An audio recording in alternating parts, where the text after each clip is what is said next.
James, let's go back to you here. You did some analysis, one-day wonders, the kinds of domains that come and go. Can you give us a little bit of an insight into what instigated the analysis and where do we go from here? Well, I'll kick it off, and then I'm going to turn it over to actually Chris, who did all the hard work on this one. It was Tim who did the work on this. Okay, well, Chris and Tim, a couple of our researchers.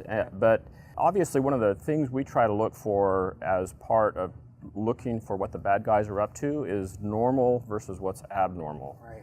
And so, the internet is a very complex place, and so what is normal is a little bit difficult to be able to describe, but we encountered situations where there were a large number of hosts that were very infrequently visited, in fact, down to about one a day. Then we got curious about why they would have such low traffic. And I'm going to turn it over to Chris to talk to you about why he decided that he needed to look into that. Well, one of my rules for deciding is this going to be a good blog post or not is, did it surprise me? And both pieces of this research did. One was looking at levels of traffic to sites, and you know that things like Google and Twitter and Facebook are going to have a ton of traffic every hour, every day. There are other sites that'll be more cyclical, where they are in one country and most of their users are there, so it'll follow more of a business day type of pattern. Other sites are really infrequent and won't show up even every day. And so Tim, my colleague, was working on basically a blue coat Alexa to build a ranking for popularity of sites. And he said, check this out. So over a 90-day period, we had about 660 million unique hosts, where that's IP, subdomain, or domain level, the root of the URL. And out of those, over 2/3 only occurred one of the 90 days. And that was a jaw-dropping moment for me. I know there's all sorts of transient stuff out there. I had no idea it was that bad. 2/3. 2/3. Actually, 71% if you're being technical. Yeah, Lots of it's actually not more than normal. 2/3. Okay. And so we immediately went, oh, what is that? Yeah. And started digging. And the good news is that most of that is not malicious. It's legitimate use. Google and other content delivery networks, apparently to make their network work smoothly, if you have users all over the planet and servers all over the planet, and this guy wants to see this image, which box serves it to him. So they're coding these long subdomains with letters and digits and dashes, apparently as a signal to say, okay, this is the server for this guy on this session on this topic. Right. And there's millions of those. And so the top 5 were all content delivery networks. Okay. And then beyond that, you start to hit the blogs, Tumblr, Blogspot, WordPress, where there are a lot of blogs that are so infrequently referenced that they show up once in 3 months across our customer base. So perhaps they shouldn't give up their day job. Yes. We'll give a shout out to one of the one-day wonders. It's dudesinStartupShirts.tumblr.com. And it literally is just a photo blog of pictures of normal white engineer nerds in Silicon Valley wearing their company logo shirts. Yeah, This would qualify, right? Yeah. I could be a nerd on that blog, but that got hit one day out of 90. And in You're a gonna get a month, whole I want you pile to of go hits now. look and see how many after this program have visited that site, okay? So the other side is the one-hit wonders.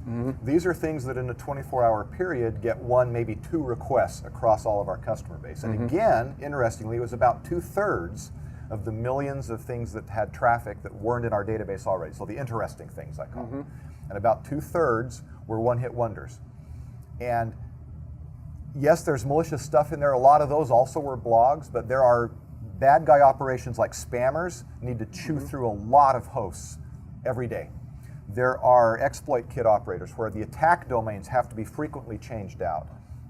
There's search engine poisoning. There's lots of guys that need lots of domains on a rapid cycle basis. Yeah, just to clarify, I think we were talking about this a little bit earlier. So the spammers, they need to be able to just they're attempting to bypass the spam filters. Yeah. And In effect, they've been blacklisted because they were discovered on a particular day after they delivered, of course, and now they need to rotate through so that they can't avoid detection. right. Yeah, so evasion's part of it, right? As soon as you send out that spam, the spam filtering companies, they're on that. Their sensors pick it up and they get that domain blacklisted pretty quickly. So it's not even once a day. You've got to change your domain multiple times, and then once you've used it, you throw it away because everybody's blocking it. Yeah.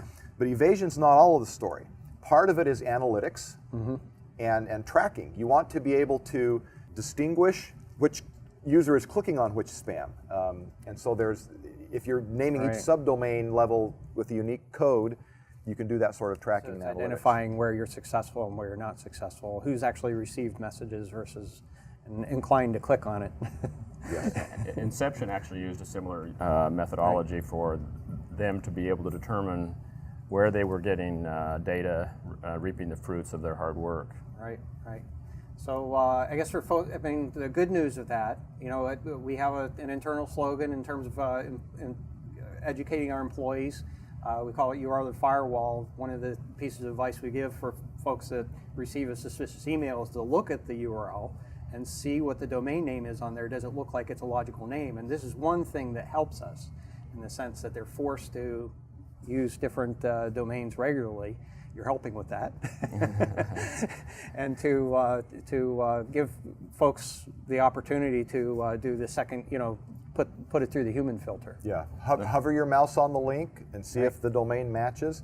On a mobile, a lot of people aren't aware of press and hold, where if there's a link, you can, on most phones, you can press and hold. Actually, a good point, and it will display the actual link, because it's easy to forge the apparent destination, but the browser will show you the actual destination with that. Right, so I guess a little bit of a clarification on that.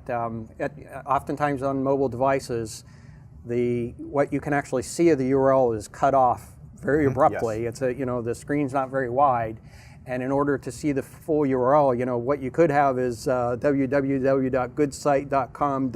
Really bad stuff after that, with maybe something else included as well. Yes. So you want to do is hold your finger over it so you can actually see what the full URL is before you start digging in further. And we've seen examples where the bad guys have thought of that clearly, and they've actually, you can almost tell the device they've targeted by the length of the innocent looking stuff before you get the really bad part, the actual destination. All right, very good.